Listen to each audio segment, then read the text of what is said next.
Hello friends, welcome to our channel Study Addicted Academy. This is a lecture series of Indian polity and international relations multiple choice question test series for UPSC preliminary examinations as well as other state PSC, SSC banking examinations. So far अगर आपने अभी तक हमारे channel को subscribe नहीं किया है तो स्टडी एडिक्टेड अकेडमी करके हमारा चैनल जो है यूट्यूब पे रहता है, आप इसको जो है सब्सक्राइब कर सकते हैं और make sure to press the bell icon ताकि जो है मेरी बनाई हुई हर वीडियो की नोटिफिकेशन जो आपको जो है सबसे पहले मिल सके। So far 21 parts और 210 वैल्यूएबल मल्टीपल चॉइस क्वेश्चन जो हम जो है Indian polity and international relation से जो है डिस्कस कर चुके हैं। अगर अभी तक आपने ये 21 पार्ट्स जो है मेरे नहीं देखे हैं तो आप इनको भी जो है पहले देख लीजिए। और आज का हमारा स्पेशल फोकस जो है इमरजेंसी प्रोविजंस के ऊपर जो होगा, जिससे रिलेटेड मल्टीपल चॉइस क्वेश्चन मैंने आपके लिए फ्रेम किए हुए हैं। फर्स्ट क्वेश्चन आप अपनी स्क्रीन के सामने देख सकते हैं, ये मैंने directive principle of state policy से जो इंसर्ट किया हुआ है। बहुत इंपॉर्टेंट टॉपिक है, इसमें पूछा गया देखिए which principle among the following, यानी कि इनमें से कौन से नीचे दिए गए directive principle of state policy जो है 42nd amendment to the constitution, जो 42वां जो संविधान संशोधन हुआ था 1976 में, जिसको हम मिनी कॉन्स्टिट्यूशन भी बोलते हैं, इसके द्वारा जो है इंसर्ट किए गए थे, इसके द्वारा जो हमारे संविधान में जो है डाले गए थे। तो देखिए फर्स्ट इसमें दिए गए equal pay for equal work for both man and women. देखिए आर्टिकल 39 क्लाउज डी का ये पार्ट है। अगला है participation of the workers in the management of the industries, article 43 A है। और उसके बाद है right to work education and public assistance, ये जो आपका आर्टिकल 41 के तहत मिलेगा आपको। और securing living veg and just and human conditions of work for the workers, ये मिलेगा आपको आर्टिकल 42 में। तो देखिए 42nd कॉन्स्टिट्यूशन अमेंडमेंट एक्ट 1976 का आपने याद रखना है। डायरेक्ट प्रिंसिपल से रिलेटेड जो हम प्रीवियस स्लाइड्स में काफी ज्यादा डिस्कस कर चुके हैं। ये हमने आयरलैंड के कॉन्स्टिट्यूशन दिया था, part 4th of the constitution from article 36 to 51 आपको जो है डायरेक्ट प्रिंसिपल स्टेट पॉलिसी देखने को मिलेंगे। ये हमने आयरलैंड के कॉन्स्टिट्यूशन को जो हमने बोरो किया हुआ है। तो जो 42वां जो संविधान संशोधन हुआ उसने जो है डायरेक्टिव प्रिंसिपल्स में आर्टिकल 39, 39A, 43A और 48A, ये 4 जो directive principle of state policy है, दिस इज 48A। ये जो 4 जो डायरेक्टिव प्रिंसिपल्स हैं ये जो है हमारे संविधान में by the 42nd constitution amendment 1976 के द्वारा जो इंसर्ट किए गए हैं। आर्टिकल 39 बोलता है कि स्टेट ने जो है स्टेप्स लेने हैं, इसमें जो स्टेप्स बताए गए हैं। First one is to secure, first रहेगा right to educate means of livelihoods to both man and women या टू ऑल सिटीजन्स। सेकंड इसमें बी जो रहेगा ये बोलता है कि जो इक्विटेबल डिस्ट्रीब्यूशन जो है, जो मटेरियल सोर्सेज रहेंगे कम्युनिटी के, उनके जो है हमने करनी है। सी इसमें बोल देगा प्रिवेंशन करनी है हमने concentration of wealth and means of production of society. D बोलता है कि equal pay for equal work जो है, इसी के क्लाउज में डिस्कशन। डी बोलता है कि equal pay for equal work both man and women को जो है दिए जाने चाहिए। ये बोलता है कि हमने जो है प्रिजर्व करनी है strength and health of workers and children and protect them against forceful abuse. और 6 जो इसमें क्लाउज रहती है, एफ क्लाउज, ये बोलती है कि हमने अपॉर्चुनिटीज प्रोवाइड करवानी है चिल्ड्रंस को फॉर देयर हेल्थी डेवलपमेंट। फिर आर्टिकल 39 बोलता है कि प्रमोट करना है जस्टिस इन दी सोसाइटी और प्रोवाइड करनी है free legal aid to the poor, गरीबों को एक फ्री लीगल एड जो है प्रोवाइड करनी है और प्रोटेक्ट करना है उनको against social injustice and exploitation.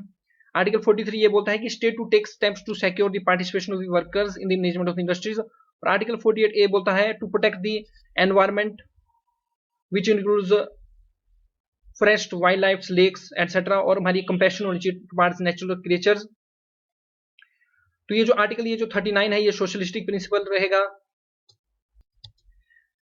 39A भी आपको जो सोशलिस्टिक देखने को मिलेगा और 43A भी सोशलिस्टिक है और 48A भी जो सोशलिस्टिक है। देखिए जो 42nd जो कॉन्स्टिट्यूशन अमेंडमेंट 1976 है वो सोशलिज्म से जो है बहुत ज्यादा प्रेरित था। सोशलिज्म, सेकुलरिज्म, इन चीजों को ध्यान में रखकर जो है 42nd constitution amendment 1976 Indira Gandhi government के टाइम पे ये हुआ था। और आपको पता होना चाहिए कि जो सोशलिस्ट है, सेकुलर है और जो इंटीग्रिटी वर्ड है परमेबल में, ये भी 42nd कॉन्स्टिट्यूशन अमेंडमेंट 1976 के द्वारा ये इंसर्ट किया गया था 1976 में। और ये जो इमरजेंसी का एक जो है ये पीरियड था, तो ये चीज आपने ध्यान में रख लेनी है। तो 42nd जो कॉन्स्टिट्यूशन अमेंडमेंट एक्ट है 1976 का, इसने एडिट किया 4 directive principle to the original list. They require the state, इन्होंने इंसर्ट किया to secure opportunities for the healthy development of children. 39A to promote equal justice and to provide free legal aid to the poor. 43A इसने start किया हुआ to take steps to secure the participation of workers in the management of industries, और article 48A to protect and improve the environment and to safeguard forest and wild life. एक चीज आपने remember रखनी है, जो article 39 है उसमें जो 6 क्लाउज है, उसमें जो एफ जो क्लाउज जो रहती है, सिर्फ और सिर्फ यही वाली क्लाउज जो है 42nd कॉन्स्टिट्यूशन अमेंडमेंट एक्ट 1976 के द्वारा जो है इंसर्ट की गई थी, इसलिए मैंने अभी तक आपको आंसर नहीं बताया है क्वेश्चन का। बाकी जो 5 जो क्लाउज है आर्टिकल 39 की जो मैंने आपके साथ डिस्कस की, वो जो ओरिजिनल कॉन्स्टिट्यूशन में आपको देखने को मिलती है। बाकी आर्टिकल 39 है, 43 और 48 ये भी इंसर्ट किया गया है 42nd कॉन्स्टिट्यूशन अमेंडमेंट 1976 के द्वारा। तो अगर हम क्वेश्चन के ऊपर मूव करते हैं, आपने याद कर लिया कि आर्टिकल 39, तो इसमें आपने आर्टिकल 39 की क्लाउज एफ आपने याद रख लेनी है। आर्टिकल 39A, 43A और 48A जो है ये 42nd कॉन्स्टिट्यूशन 1976 द्वारा इंसर्ट किए गए हैं। तो देखिए जो क्लाउज है ये 39D है, सी और डी जो है आपके जो पहले एलिमिनेट हो जाएंगे, कंफ्यूजन आपको जो इन दो ऑप्शंस में हो सकती थी, लेकिन आर्टिकल 39 की जो एफ क्लाउज है वही जो है इंसर्ट की गई है 42nd कॉन्स्टिट्यूशन 1976 के द्वारा, तो ए भी नहीं होगा। तो इसमें जो डायरेक्टिव प्रिंसिपल है जो कि 42nd कॉन्स्टिट्यूशन 1976 के द्वारा ऐड किया गया है, it is B, participation of workers in the management of the industries. Next question देखिए बहुत इंपॉर्टेंट है, इसमें बोला गया कि फर्स्ट प्रोक्लेमेशन जो पहली जो घोषणा थी इमरजेंसी की under the article 352 of the constitution, वो फर्स्ट टाइम जो हमारे प्रेसिडेंट के द्वारा भारत में जो है कब जो है ये लागू की गई थी। तो ये जो है फर्स्ट टाइम जो 1962 के जो इंडिया चाइना वार में जिसको जो फर्स्ट टाइम जो इसको जो है लागू किया गया था। अब देखिए इमरजेंसी प्रोविजंस के बारे में हम डिस्कस करेंगे। देखिए हमारे संविधान में जो है 22 पार्ट्स हैं, 22 ही ऑफिशियल लैंग्वेज है अंडर दी शेड्यूल 8। तो देखिए जो पार्ट 22 है उसमें जो पार्ट जो 18th जो आपका रहता है, make sure to remember this, part 18 from article 352 to 360 ये डील्स करता है विद इमरजेंसी प्रोविजंस के साथ। हमारे संविधान में देखिए 3 तरह की इमरजेंसी जो है बताई गई है। Under the article 352 of the constitution जो है आपको मिलेगी national emergency. Under the article 356 of the constitution आपको मिलेगी स्टेट इमरजेंसी, जिसको हम प्रेसिडेंट रूल भी बोल देते हैं, और इसी को हम जो है कॉन्स्टिट्यूशनल इमरजेंसी भी बोल देते हैं। उसके बाद मिलेगी आपको आर्टिकल 360 में, that is financial emergency. Detail provision अभी मैं आपके साथ डिस्कस करता हूं। पहली बात, आप एक और जो फैक्ट आपने ध्यान में रखना है, हमारी कंट्री में आज तक एक भी बार जो है under article 360 of the constitution जो है फाइनेंशियल इमरजेंसी नहीं लगी है। यानी कि हमारी कंट्री फ्रॉम इंडिपेंडेंस, कॉन्स्टिट्यूशन के अडॉप्शन, कॉन्स्टिट्यूशन के लागू होने से 26 जनवरी 1950 से आज तक हमारे देश में कभी भी फाइनेंशियल इमरजेंसी नहीं लगी है। इस फैक्ट को आपने ध्यान रखना। प्रेसिडेंट रूल और स्टेट इमरजेंसी मेनी टाइम्स लग चुकी है, ये नंबर जो है लगातार जो आपका बढ़ता रहता है। और जो आर्टिकल 352 है इसके तहत जो है हमारी कंट्री में जो है 3 बार जो है नेशनल इमरजेंसी जो है लगाई जा चुकी है। फर्स्ट वन लगी थी हमारी कंट्री में 1962 के इंडिया चाइना वार के बाद। सेकंड वन लगी थी 1971 में बांग्लादेश लिबरेशन वार के दौरान। ये दोनों जो लगी थी ये लगी थी ऑन कंडीशन ऑफ वार और एक्सटर्नल एग्रेशन। तीसरी जो इमरजेंसी थी ये लगी थी इंटरनल डिस्टर्बेंस के टाइम ऊपर 1975 में। जो आर्टिकल 352 के अंडर जो नेशनल इमरजेंसी लगती है, ये लगती है हमारे वार, एक्सटर्नल एग्रेशन और आर्म्ड रिबेलियन के ऊपर। इस बात को आप जरूर ध्यान रखिए, ये वर्ड्स बहुत इंपॉर्टेंट है, वार, एक्सटर्नल एग्रेशन और इंटरनल डिस्टर्बेंस के ऊपर।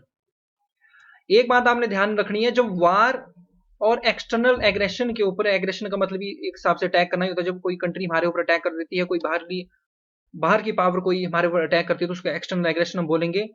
इन ग्राउंड्स के ऊपर जब नेशनल इमरजेंसी लगेगी उसको बोलेंगे हम एक्सटर्नल इमरजेंसी।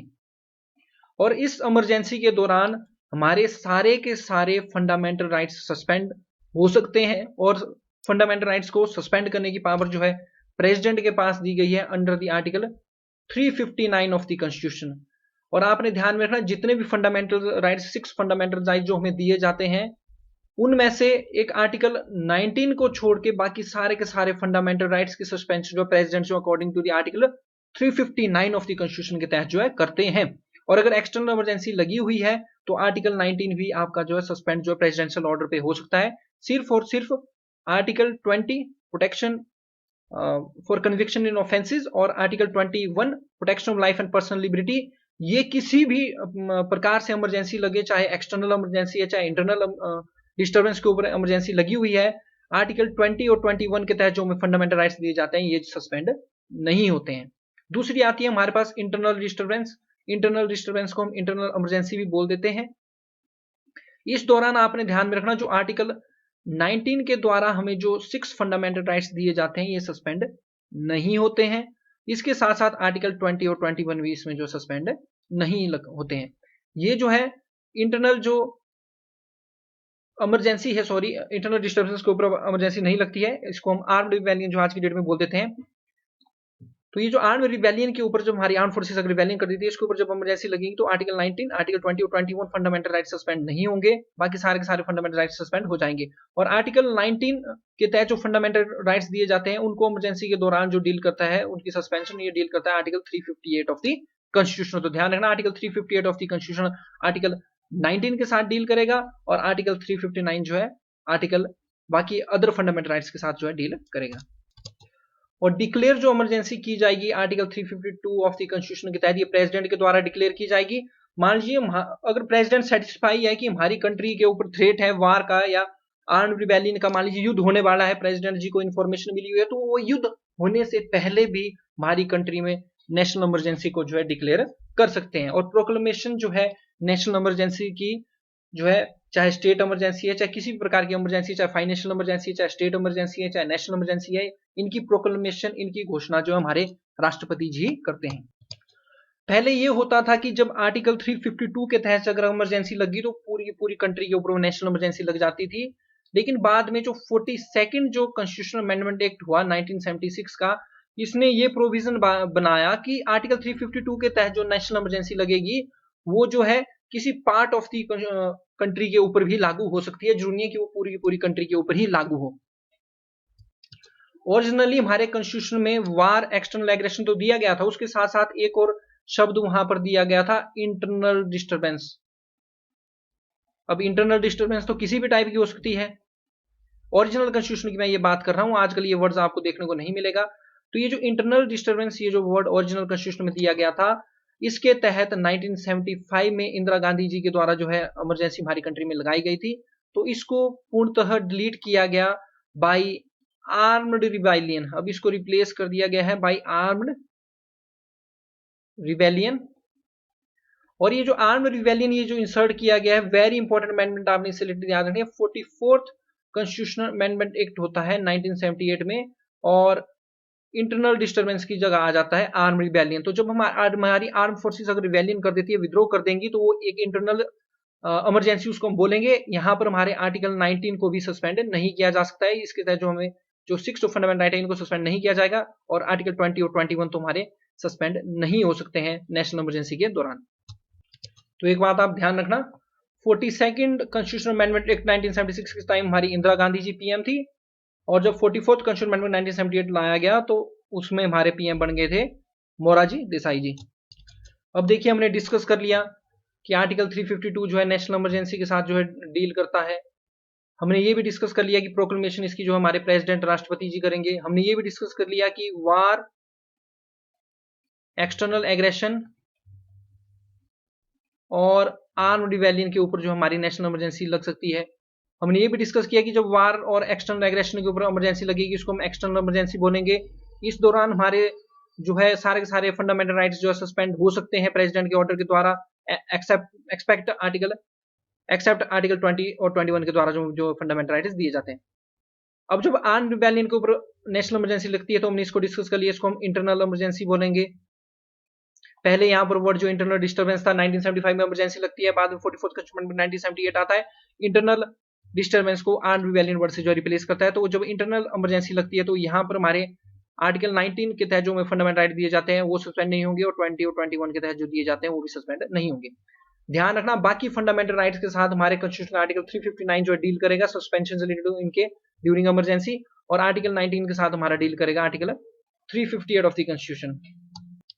अब एक क्वेश्चन जो हमारे माइंड में आता है वो आता है कि क्या प्रेसिडेंट अपनी मर्जी से जो है इमरजेंसी जो है डिक्लेयर कर सकते हैं? तो इसका आंसर है नहीं। कैबिनेट की इनको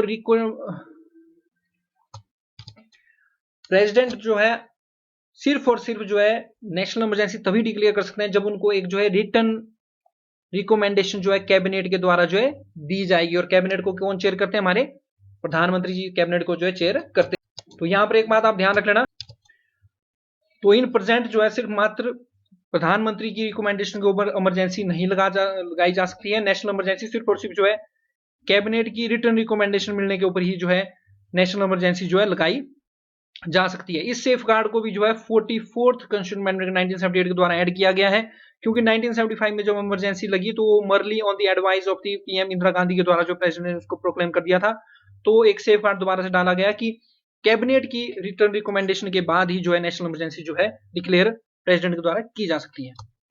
और जुडिशियल रिव्यू भी जो है नेशनल इमरजेंसी का जो है हमारे सुप्रीम कोर्ट कर सकते हैं। अब मान लीजिए कि कैबिनेट ने रिटर्न रिकमेंडेशन दी और प्रेसिडेंट ने जो है under the article 352 of the constitution के तहत जो है इमरजेंसी डिक्लेयर कर दी, तो अब पार्लियामेंट का क्या रोल आता है इसमें? अब समझिए आप पार्लियामेंट का रोल जो है इसमें क्या रहेगा। तो पार्लियामेंट की अप्रूवल जो है इसमें पड़ती है, और पार्लियामेंट को with in 1 month, this time is very important, ऐसे क्वेश्चन आपसे पूछे जाते हैं। तो पार्लियामेंट को जो है ये within 1 month from the date of the issue, जिस डेट से प्रोक्लेमेशन हुई इमरजेंसी की उसके 1 महीने के अंदर पार्लियामेंट को इसको अप्रूवल देनी होती है इसकी कंटिन्यूएंस के लिए।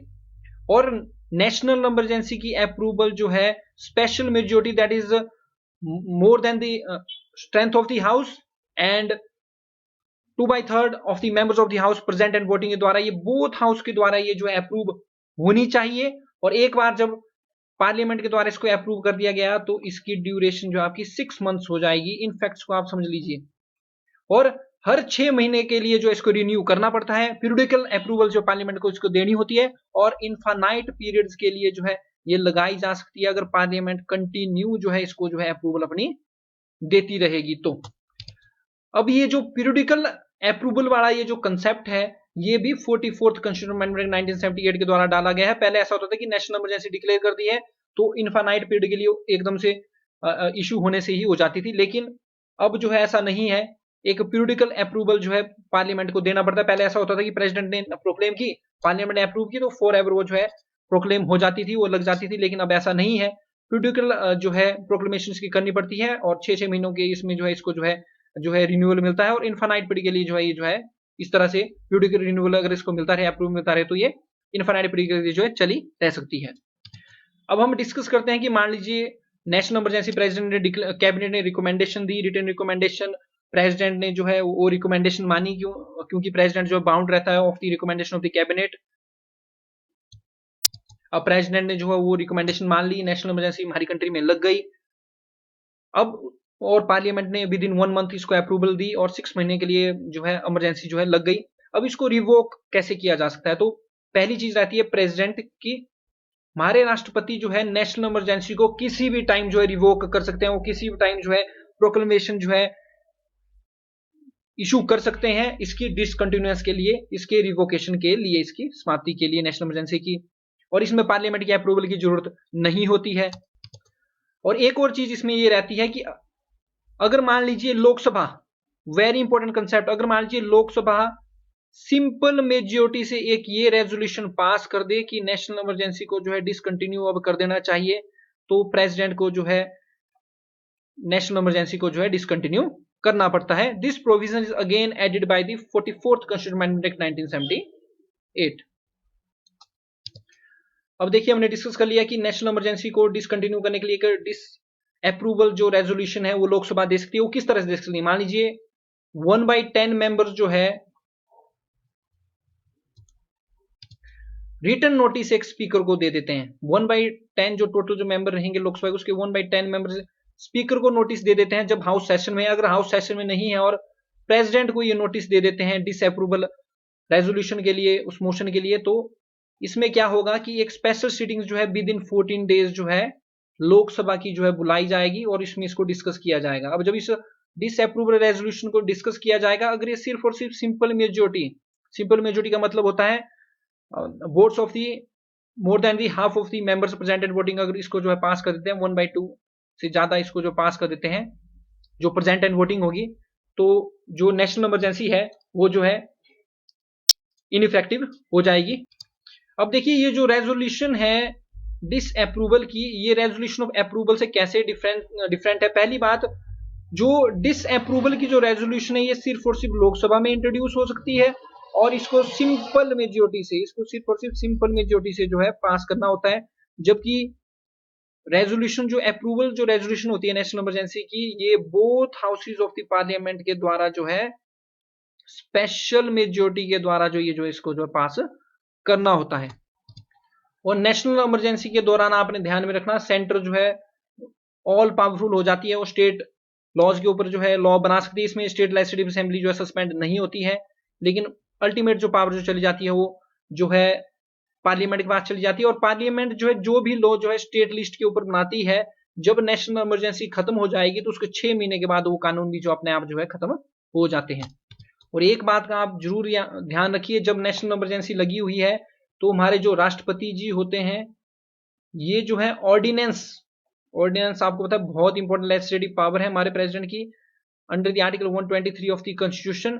तो ये ऑर्डिनेंस इशू कर सकते हैं on the state subject also. ऐसे ही नॉर्मल टाइम्स ये जो है स्टेट सब्जेक्ट के ऊपर ऑर्डिनेंस इशू नहीं कर सकते हैं प्रेसिडेंट, क्योंकि स्टेट सब्जेक्ट के ऊपर जो ऑर्डिनेंस इशू करेंगे हमारे गवर्नर रिस्पेक्टिव स्टेट्स के।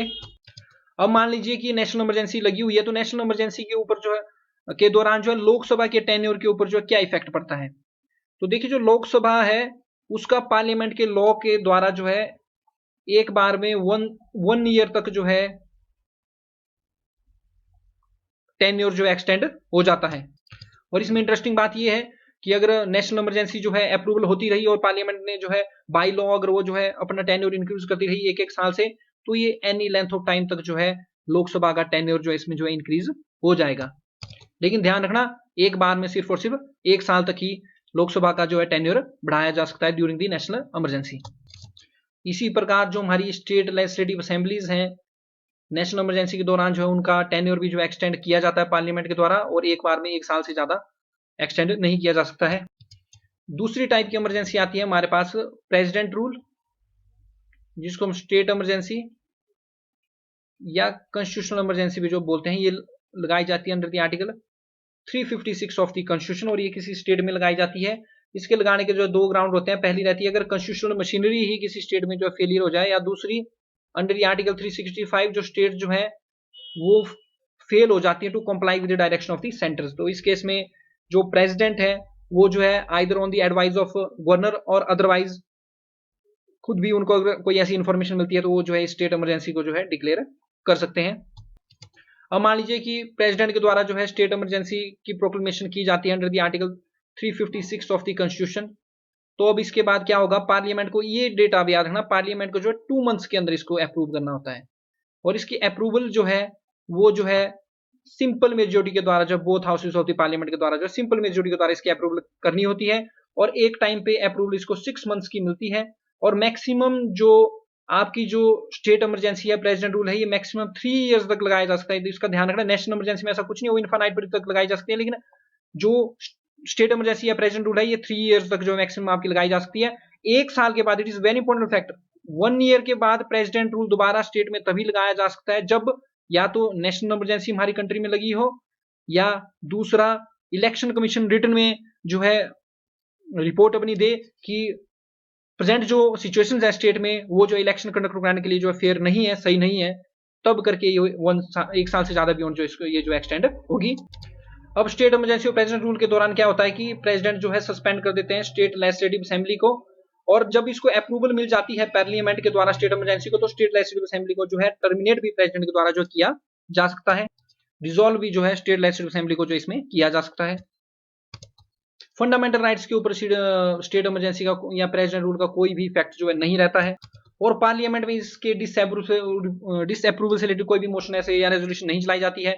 नेशनल इमरजेंसी में जो लोकसभा जो स्पेशल मेजोरिटी के द्वारा जो है डिसअप्रूवल रेजोल्यूशन पास कर सकती है, लेकिन स्टेट इमरजेंसी या प्रेसिडेंट रूल जो है प्रेसिडेंट के द्वारा जो है एनी टाइम जो रिवोक जो है की जा सकती है। और एक चीज आप याद रखना, मान लीजिए नेशनल इमरजेंसी जो है लगी हुई है तो भी प्रेसिडेंट जो है हमारे प्रेसिडेंट रूल जो है किसी स्टेट में डिक्लेयर कर सकते हैं। ये साइमल्टेनियस प्रोक्लेमेशन का कंसेप्ट जो है 38th कॉन्स्टिट्यूशनल अमेंडमेंट एक्ट के द्वारा जो है 1975 में जो हुई थी, इसके द्वारा ये जो इंसर्ट किया गया है। इसको हम साइमल्टेनियस प्रोक्लेमेशन जो बोलते हैं। थर्ड टाइप की इमरजेंसी हमारी होती है फाइनेंशियल इमरजेंसी। तो फाइनेंशियल इमरजेंसी देखिए ये भी प्रेसिडेंट को ही इंपावर्स करती है कि प्रेसिडेंट जो है प्रोक्लेम कर सकते हैं फाइनेंशियल इमरजेंसी जब जो है प्रेसिडेंट जो है सेटिस्फाई हो जाते हैं कि एक ऐसी सिचुएशन जो है हमारी कंट्री में जो है राइज हो गई है जिससे हमारी जो फाइनेंशियल स्टेबिलिटी है या जो क्रेडिट ऑफ इंडिया है या कोई टेरिटरी है हमारी कंट्री की वो जो है थ्रेटन्ड है, तब इस ग्राउंड्स के ऊपर फाइनेंशियल इमरजेंसी लगाई जा सकती है। और फाइनेंशियल इमरजेंसी का भी ऐसा ही रहता है कि ये जो है both houses of the parliament के द्वारा जो है 2 मंथ्स के अंदर जो है इसका जो अप्रूवल जो है करना होता है फ्रॉम द डेट ऑफ इस इशू, और ये भी जो सिंपल मेजोरिटी के द्वारा जो है अप्रूवल ये जो है करना होता है। और एक बार जब फाइनेंशियल इमरजेंसी लग गई तो इसका टाइम पीरियड जो है इनफाइनाइट होता है और प्रेसिडेंट जो है इसको एनी टाइम फिर बाद में रिवोक भी कर सकते हैं। सो फार देखिए आपने क्या समझा कि आर्टिकल 352 ये सारी पावर प्रेसिडेंट के पास है इमरजेंसी पावर। तो आर्टिकल 352 के तहत जो है प्रेसिडेंट के पास पावर रहती है नेशनल इमरजेंसी की। आर्टिकल 356 के तहत जो प्रेसिडेंट के पास जो है पावर रहती है प्रेसिडेंट रूल की या स्टेट इमरजेंसी की या कॉन्स्टिट्यूशनल इमरजेंसी की स्टेट में। और आर्टिकल 360 के तहत जो है फाइनेंशियल इमरजेंसी की पावर जो हमारे प्रेसिडेंट के पास जो है रहती है। आर्टिकल 352 के तहत जो नेशनल इमरजेंसी जो लगाई जाती है इसमें ग्राउंड रहेंगे वार और एक्सटर्नल एग्रेशन, और इसको हम एक्सटर्नल इमरजेंसी बोल देंगे इस ग्राउंड पे होगी। और दूसरा रहता है हमारे पास आर्म्ड रिबेलियन, आर्म्ड रिबेलियन के ऊपर जिसको इंटरनल इमरजेंसी हम जो है बोल देंगे। जब एक्सटर्नल इमरजेंसी लगेगी वार और एक्सटर्नल एग्रेशन के ऊपर तो आर्टिकल 20 और 21 जो है सस्पेंड नहीं होंगे जो फंडामेंटल राइट्स है। जब आर्म्ड रिबेलियन के ऊपर लगेंगे तो आर्टिकल 90, 20 और 21 जो सस्पेंड नहीं होंगे। आर्टिकल 19 के साथ डील करेगा हमारा आर्टिकल 358 और बाकी फंडामेंटल राइट्स के सस्पेंशन से रिलेटेड डील करेगा आर्टिकल 359 ऑफ द कॉन्स्टिट्यूशन। और नेशनल इमरजेंसी जब लग जाती है तो इसको जो है जिस डेट से जो प्रेसिडेंट इसको इशू किया हुआ है उसके 1 महीने के अंदर, ये इस डेट को याद रखना, 1 महीने के अंदर स्पेशल मेजोरिटी के द्वारा जो बोथ हाउस पार्लियामेंट के द्वारा इसको अप्रूव करना होता है। और एक बार में अप्रूवल 6 मंथ्स की मिलती है, बार बार इसको अप्रूवल देना पड़ता है और ये अप्रूवल जो इनफाइनाइट पीरियड तक भी आपकी चल सकती है। और नेशनल इमरजेंसी को एनी टाइम जो है प्रेसिडेंट जो रिवोक कर सकते हैं। इसके साथ साथ लोकसभा को भी एक पावर जो दी गई है कि वो जो है एक डिसअप्रूवल रेजोल्यूशन जो बाय सिंपल मेजोरिटी के द्वारा जो है अप्रूव करके जो है इसको जो है खत्म कर सकते हैं। और प्रेसिडेंट रूल की बात रही तो इसमें बात रहती है अगर स्टेट में जो है प्रेसिडेंट ये सेटिस्फाई हो जाते हैं कि स्टेट में जो है कॉन्स्टिट्यूशनल मशीनरी का फेलियर हो गया है या स्टेट जो है कॉम्प्लाई नहीं कर रहा है सेंटर के डायरेक्शन पे, तो उस केस में जो है प्रेसिडेंट जो है इशू कर सकते हैं, प्रोक्लेम कर सकते हैं स्टेट इमरजेंसी और प्रेसिडेंट रूल इन स्टेट। और इसको जो है पार्लियामेंट के द्वारा जो है विदिन 2 मंथ्स जो है बाई सिंपल मेजोरिटी जो है अप्रूव करना होता है। और मैक्सिमम अप्रूवल एक बार में अप्रूवल 6 मंथ्स की होती है और मैक्सिमम 3 इयर्स के लिए ही जो है ये प्रेसिडेंट रूल जो है लगाया जा सकता है। और 1 साल के बाद ये तभी लगेगा जब जो है नेशनल इमरजेंसी या तो फोर्स में होगी या तो इलेक्शन कमीशन रिकमेंड कर देगा कि सिचुएशन जो है स्टेट में अच्छी नहीं है इलेक्शन के लिए। और आर्टिकल 360 बोलता है फाइनेंशियल इमरजेंसी के लिए अगर प्रेसिडेंट जो हमारे सेटिस्फाई होते हैं, राष्ट्रपति हमारे सेटिस्फाई होते हैं कि कंट्री में ऐसी सिचुएशन आ गई है जिससे जो हमारी फाइनेंशियल स्टेबिलिटी या जो क्रेडिट है कंट्री का या कोई टेरिटरी थ्रेटेड है, तो उस केस में फाइनेंशियल इमरजेंसी लगा सकते हैं। इसको भी जो है पार्लियामेंट के द्वारा जो है विदिन 2 मंथ जो है सिंपल मेजोरिटी के द्वारा जो इसको जो अप्रूव करना होता है। और एक बार जब इसको अप्रूव कर दिए तो इनफाइनाइट पीरियड के लिए लग जाती है जब तक प्रेसिडेंट इसको रिवोक नहीं कर देते। Some interesting facts, national emergency हमारी कंट्री में जो 3 बार लग चुकी है। 1962 India China war on external aggression और वार और external aggression, 1971 Bangladesh liberation war और एक्सटर्नल एग्रेशन, और 1975 में लगी हुई है इंटरनल डिस्टर्बेंस के ऊपर। बाद में इंटरनल डिस्टर्बेंस को जो है 44th कॉन्स्टिट्यूशन अमेंडमेंट 1978 के द्वारा जो इसको जो आर्टिकल बैलेंस से इस वर्ड को जो हटा दिया गया है। प्रेसिडेंट रूल तो आप सुनते ही रहते हैं, लगते ही रहते हैं स्टेट में। और फाइनेंशियल इमरजेंसी आज तक हमारी कंट्री में एक भी बार लागू नहीं हुई है। नेक्स्ट क्वेश्चन देखिए, अब काफी आसान रहता है। इसमें बोला गया कि हाउ मेनी टाइम्स जो है नेशनल इमरजेंसी जो है हमारे कंट्री में जो है लगाई जा चुकी है अंडर द कॉन्स्टिट्यूशन। तो ये जो अभी तक जो है 3 बार जो हमारी कंट्री में जो है नेशनल इमरजेंसी जो है लगाई जा चुकी है। नेक्स्ट क्वेश्चन आप स्क्रीन के सामने देख सकते हैं। इसमें बोला गया consider the following statement regarding the financial emergency has been declared by the president under the article 360। तो मान लीजिए फाइनेंशियल इमरजेंसी जो डिक्लेयर कर दी जाती है प्रेसिडेंट के द्वारा अंडर द आर्टिकल 360, देन इस प्रोक्लेमेशन फर्स्ट आता है मे बी रिवोक्ड और वेरिड बाय सब्सिक्वेंट प्रोवोकेशन। बिल्कुल सही बात है, प्रेसिडेंट ऐसा कर सकते हैं। shall cease to be operate at the expiry of 2 months unless before the expiry of that period has been approved by the resolution of both houses of parliament। ये बिल्कुल सही बात है, ये जो है ऑपरेट या एक्सपायर हो जाएगी 2 मंथ्स के बाद अगर जो है इसको जो है पार्लियामेंट जो है अप्रूव नहीं करती है और ये सिंपल मेजोरिटी के द्वारा जो है अप्रूवल ये होती है। तो both are right statement regarding financial emergency. और एक बात ध्यान रखना, फाइनेंशियल इमरजेंसी हमारी कंट्री में आज तक एक भी बार नहीं लगाई गई है। नेक्स्ट क्वेश्चन आप देख सकते हैं, इसमें पूछा गया कंसीडर द फॉलोइंग स्टेटमेंट। पहली रहती है no proclamation of emergency can be made by the president. President किसी भी प्रकार की इमरजेंसी की घोषणा नहीं कर सकते हैं जब तक जो है यूनियन मिनिस्टर जो कैबिनेट रैंक के होते हैं जिनको हेडेड करते हैं पीएम, वो जो रिकमेंड कर दे in return that proclamation should be issued. ये बिल्कुल सही बात है, कैबिनेट की रिकमेंडेशन जो चाहिए होती है इसमें। The President of India must issue a proclamation of revocation of emergency any time that the Lok Sabha pass a resolution disabling the proclamation or its continuance। देखिए अब ये स्टेटमेंट जो देखिए थोड़ी सी टेक्निकली गलत हो जाएगी। लोकसभा अगर डिसअप्रूवल की रेजोल्यूशन पास करते हैं बाय सिंपल मेजोरिटी तब तो प्रेसिडेंट ऑर्डर इशू कर देंगे फॉर रिवोकेशन, लेकिन लोकसभा अकेले कंटिन्यूएंस की जो रेजोल्यूशन उसको पास नहीं कर सकती है, सिर्फ और सिर्फ जो है डिसअप्रूवल की ये जो है पास कर सकती हैं। तो सेकंड स्टेटमेंट इसमें गलत हो जाएगी, तो right answer is a, first one is correct. Next आता है, इसमें पूछा गया कि कितनी बार हमारी कंट्री में फाइनेंशियल इमरजेंसी जो अभी तक जो है डिक्लेयर हो चुकी है, तो इसका जगह नेवर, हमारी कंट्री में कभी भी आर्टिकल 360 के तहत जो फाइनेंशियल इमरजेंसी जो है नहीं लगाई गई है। नेक्स्ट क्वेश्चन पूछा गया which with which one of the following is the time limit for the ratification of an national emergency. यहाँ पर जो नेशनल रहेगा national emergency period by the parliament. तो नेशनल इमरजेंसी को अप्रूव करने का टाइम पीरियड जो 1 मंथ का रहता है और ये जो बाय स्पेशल मेजोरिटी के द्वारा both house of the parliament के द्वारा ये अप्रूव होनी चाहिए और एक बार में जो 6 मंथ्स के लिए अप्रूव होगी और बार बार इसको जो है पीरियडिकल अप्रूवल जो देना पड़ता है और इनफाइनाइट पीरियड तक ये पीरियडिकल अप्रूवल आपका जा सकता है। नेक्स्ट क्वेश्चन रहता है जो प्रोक्लेमेशन जो रहती है नेशनल इमरजेंसी की must be placed before the parliament for this approval. तो विद इन 1 मंथ में ये जो है आपके पार्लियामेंट के पास आ जाना चाहिए, क्योंकि 1 महीने के अंदर जो है फ्रॉम द डेट ऑफ इस इशू पार्लियामेंट से इसको जो अपना अप्रूवल देना होता है। अगर नहीं देती है तो ये ऑटोमेटिकली खत्म हो जाएगी। यहाँ पर देखिए बहुत इंटरेस्टिंग क्वेश्चन एनडीए 2012 में पूछा गया था, while a proclamation of emergency, जब जो इमरजेंसी की जो घोषणा जो है होती है ऑपरेशन में होती है तो लोकसभा का टाइम जो है एक बार में जो कितने टाइम के लिए एक्सटेंड हो सकता है। तो एक बार में जो है सिर्फ और सिर्फ 1 साल के लिए बाय लॉ ऑफ पार्लियामेंट ये जो एक्सटेंड हो सकता है। नेक्स्ट हो जाता है an emergency under article 352 of the Indian constitution can be declared only during, देखिए वार के दौरान हो सकती है, एक्सटर्नल एग्रेशन के दौरान हो सकती है, लेकिन इंटरनल डिस्टर्बेंस के ऊपर इस कंसेप्ट को 44th कॉन्स्टिट्यूशन 1978 के द्वारा इसको हटा दिया गया है। सेकंड था वार, एक्सटर्नल एग्रेशन और आर्म रिबेलियन के ऊपर आज प्रेजेंट टाइम पे जो है इमरजेंसी जो है लगाई जा सकती है under the article 352 of the constitution. So that's the end of our video friends. I hope आपको इसमें बहुत कुछ जानने को जो है मिला होगा। Thanks very much for listening. जय हिंद, जय भारत।